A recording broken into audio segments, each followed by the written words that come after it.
Hi friends, welcome to healthy kitchen. ఈరోజు అందరికీ ఎంతో ఇష్టమైన పులిహోర రెసిపీ అయితే మీకోసం నేను చేసి చూపిస్తున్నాను.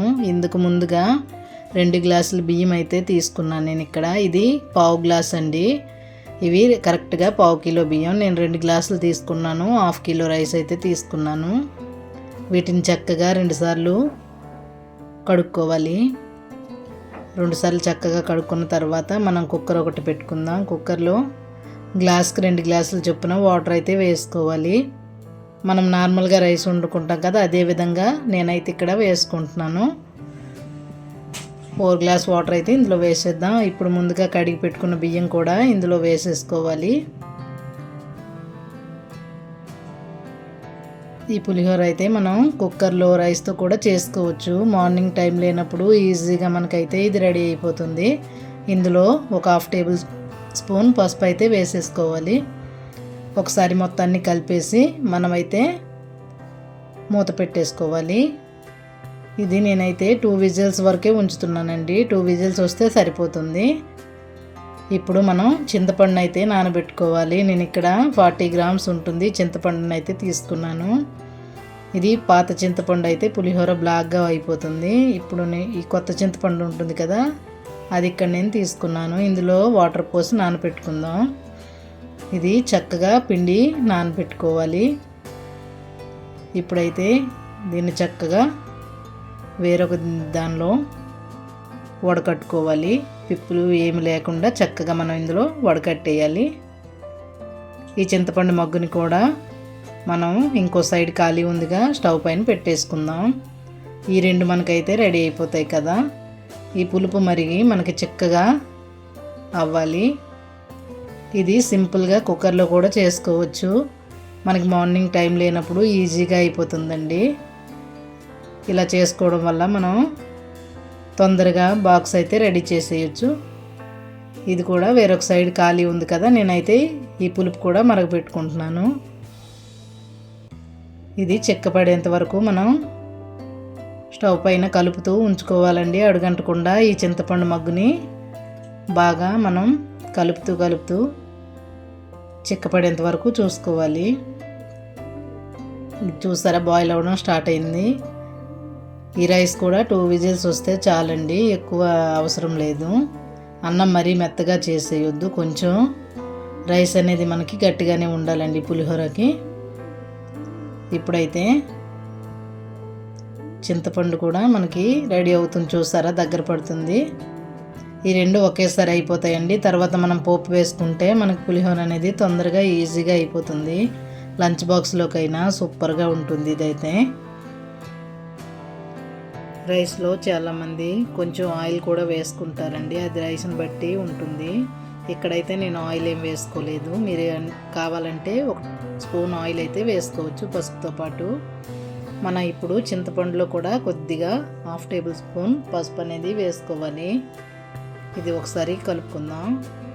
ఇది మనకి దగ్గర పడాలి చక్కగా. ఇది మరుగుతూ ఉందని కదా, ఇప్పుడు మనకి 2 రెడీ అయిపోయినట్టేనండి. మనం తర్వాత పోపు వేసుకుంటే మనకి పులిహోర అనేది రెడీ అయిపోతుంది. ఇప్పుడు ఈ వేడిగా ఉంది కదా, రైస్ని తీసి మనం ఇలాంటి పళ్ళెం ఒకటైతే తీసుకోవాలి, పెద్దగా వెడల్పుగా ఉండేది. ఇందులో వేడిగా ఉన్నప్పుడే మనం అందులో ఈ రైస్ అనేది వేసుకోవాలండి. చల్లారకుండా మనం ఇందులో వేసేయాలి. వేడిగా ఉన్నప్పుడే ఇలా వేసి ఫ్యాన్ కింద కాసేపు ఇది మనం చల్లార్చుకోవాలండి. పొడి పొడిగా అయిపోతుంది. ఇది చూసారా, రైస్ మనకి చక్కగా ఉడికిపోయింది కదా. ఈ మాత్రం మెత్తగానే ఉండాలని, మరీ గట్టిగా చేసేయొద్దు రైస్. చూసారు కదా, ఈ విధంగా ఉంటే చాలు. మనం పులుపు వేసేటప్పుడు మరీ రైస్ అనేది గట్టిగా అయిపోతుందండి. మనకి ఈ రైస్ అయితే చల్లారనివ్వాలి. ఇప్పుడు మనకి చింతపండు కూడా రెడీ అయిపోయింది. చూసారా, చింతపండు ఇంత చక్కగా ఉంటే చాలు. ఇప్పుడు దీనికి మనం పోపు వేసుకుందామండి. దీనికోసం ఇంకొక కడాయి అయితే నేను పెట్టుకున్నాను. ఇందులో ఆయిల్ వేసుకుందాం. ఒక 5 స్పూన్స్ ఆయిల్ అయితే ఇందులో వేసేస్తున్నాను. రైస్ చూసారా ఇలా చల్లగా అవుతున్నప్పుడు మనం మధ్యలో కొద్దిగా కరివేపాకు ఇందులో నిలువుగా కట్ చేసి వేసుకున్నాను. 2 పచ్చిమిర్చి కూడా ఇలా వేసుకోవడం వల్ల వేడిగా ఉన్న రైస్లో వేసుకుంటే ఆ ఫ్లేవర్ అనేది రైస్కి పడుతుందండి. పచ్చి కరివేపాకు అనేది ఇక్కడ మెయిన్ అండి. ఇవి వేసినాక కొంచెం రైస్ అయితే దీనిపైన వేసేసుకోవాలి. ఈ ఫ్లేవర్ అనేది రైస్కి పట్టుకుని చాలా బాగుంటుంది స్మెల్ అయితే. ఇప్పుడు ఆయిల్ అయితే మనం వేసుకున్నాం కదా, ఇందులో 1 స్పూను ఆవాలు అయితే వేసేసుకోవాలి. ఆయిల్ బాగా హీట్ అవ్వాలండి. ఇది కొద్దిగా కలిపేసుకోవాలి. ఆవాలు చిటపటలాడేంత వరకు కలుపుకోవాలి. ఇప్పుడు ఇందులో 1 స్పూను మినప్పప్పు, 1 స్పూను శనగపప్పు అయితే వేసేసుకుందాం. ఇది మీరు మొత్తం హై ఫ్లేమ్ మీదే చేసుకోవాలండి. హై ఫ్లేమ్లో చేసుకోవడం వల్ల మనకి ఆ ఫ్లేవర్ అనేది బాగుంటుంది. పూర్తిగా హై ఫ్లేమ్లో ఉంచుకుంటూ మనం ఈ పోపు అనేది వేయించుకోవాలి. కలుపుతూ ఉండాలండి, మాడకుండా చక్కగా కలుపుతూ ఉండాలి, వదిలేయొద్దు. పోపులు అనేవి తొందరగా మాడిపోతాయండి, చూస్తూ కలుపుతూ ఉండాలి. ఇప్పుడు ఇందులో కొద్దిగా అల్లం వేసుకున్నాను. నేను చిన్న ముక్కలుగా చేసి ఒక 2 ఇంచుల అల్లం అయితే నేను ఇక్కడ వేసుకున్నాను. ఇది కూడా బాగా ఫ్రై చేసుకుందాం. పచ్చివాసన పోయేంత వరకు చక్కగా ఫ్రై చేసుకోవాలి. ఇప్పుడు ఇందులోనే నేను ఇక్కడ 5 స్పూన్ల పల్లీలు అయితే తీసుకున్నాను. ఇవి డైరెక్ట్గా వేసుకున్నానండి, నేను ఫ్రై అయితే చేసుకోలేదు. ఇది కూడా బాగానే ఫ్రై చేసుకోవాలి. మనకి మంచి స్మెల్ అనేది వస్తుందండి. ఈ ఫ్రై అయ్యేటప్పుడు మనకు తెలుస్తుంది ఫ్లేవర్ అనేది.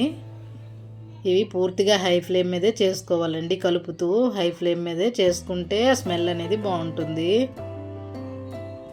మనం సిమ్లో పెట్టి ఇది చేయకూడదండి. దీన్ని కూడా మనం చక్కగా కలిపేసుకోవాలి. ఇప్పుడు ఇవైతే ఫ్రై అవుతున్నాయి కదా, ఇందులో మనం ఇప్పుడు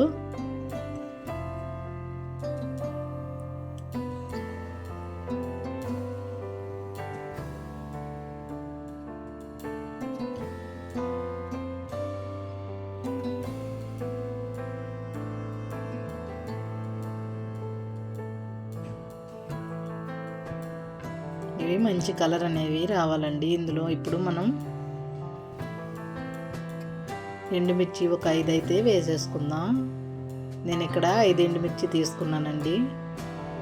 ఇవి కూడా బాగా ఫ్రై చేసుకుందాం. మంచి స్మెల్ అనేది రావాలండి. మనకి పోపు వేగేటప్పుడు ఫ్లేవర్ అనేది బాగా రావాలి. మీరు సిమ్లో పెట్టి కానీ మీడియంలో పెట్టి కానీ చేస్తే ఫ్లేవర్ అనేది అంత బాగా రాదండి. హై ఫ్లేమ్ మీదే ఇలా చేస్తే మనకు మంచి స్మెల్ అనేది వస్తుంది.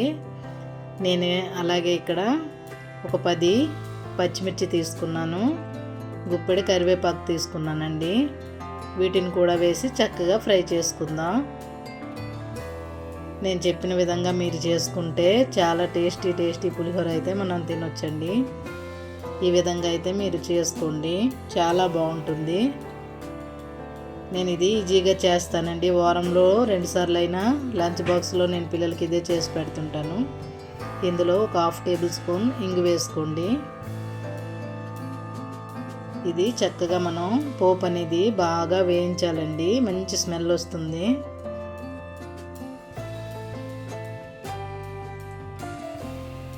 మనం వేసుకునే పోపుని బట్టి కూడా ఉంటుందండి. మనం 1 బై 1 అలా వేసుకుంటూ వెళ్ళాలి అంతే. కానీ అన్నీ ఒకేసారి వేసి కలపడం అలా చేయడం వల్ల మనకి ఆ స్మెల్ అనేది బాగా రాదండి. ఇది మనకి చక్కగా ఫ్రై అయిపోవాలి.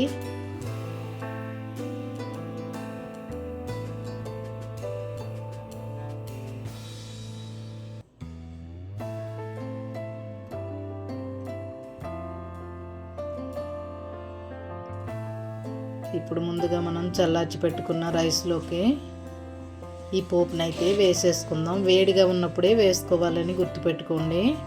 ఇది మనం వేడిగా ఉన్నదే వేసుకోవాలి పోపు అనేది.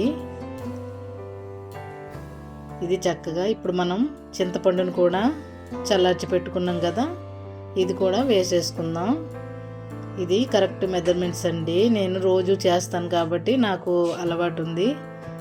అదేవిధంగా మీకు చెప్తున్నా నేను. ఇది వేసి మనం చక్కగా కలుపుకోవాలండి వీటన్నిటిని బాగా. నేను ఇప్పుడు సాల్ట్ అయితే వేసుకున్నానండి. నేను ఎప్పుడు ముందైతే సాల్ట్ వేసుకోవట్లేదు, మీరు చూసారు కదా. ఈ ప్రాసెస్లో నేను సాల్ట్ ఎక్కడ వేయలేదండి. ఇప్పుడైతే వేడివేడిగా ఉన్నప్పుడే మనం సాల్ట్ వేసి కలిపేసుకోవాలి. చూసారు కదా, ఈ సాల్ట్ అనేది నేను రుచికి సరిపడినంత సాల్ట్ అయితే వేసుకుంటాను. నాకు ఇక్కడ 4 స్పూన్స్లా పడింది. నేను చిన్న స్పూన్తో వేసుకుంటున్నాను. ఇక్కడ తగినంత సాల్ట్ అయితే మీరు వేసుకోండి. ఇప్పుడు దీన్నంతటిని చక్కగా కలుపుకోవాలండి. ఎక్కడ ఉండలు లేకుండా రైస్ అనేది విడివిడిగా చక్కగా వస్తుందండి. కుక్కర్లో పెడితే చాలామంది పులిహోర రాదు అంటారండి. ఏం అవసరం లేదు, కుక్కర్లో కూడా మనం ఈజీగా చేసుకోవచ్చు. నేను మార్నింగ్ అయితే ఇలాగే చేస్తానండి, తొందరగా అయిపోతుంది కాబట్టి మనకి ఎలాంటి ఇబ్బంది ఉండదు. ఇది చక్కగా మనం మొత్తం కలిసేటట్టు కలుపుకోవాలండి. ఉప్పు చూసి కూడా మీరు ఇప్పుడు సెట్ చేసుకోవచ్చండి. ఉప్పు ఎక్కువైనా తక్కువైనా మీరు చూసుకొని వేసుకోవాలి ఈ టైంలో.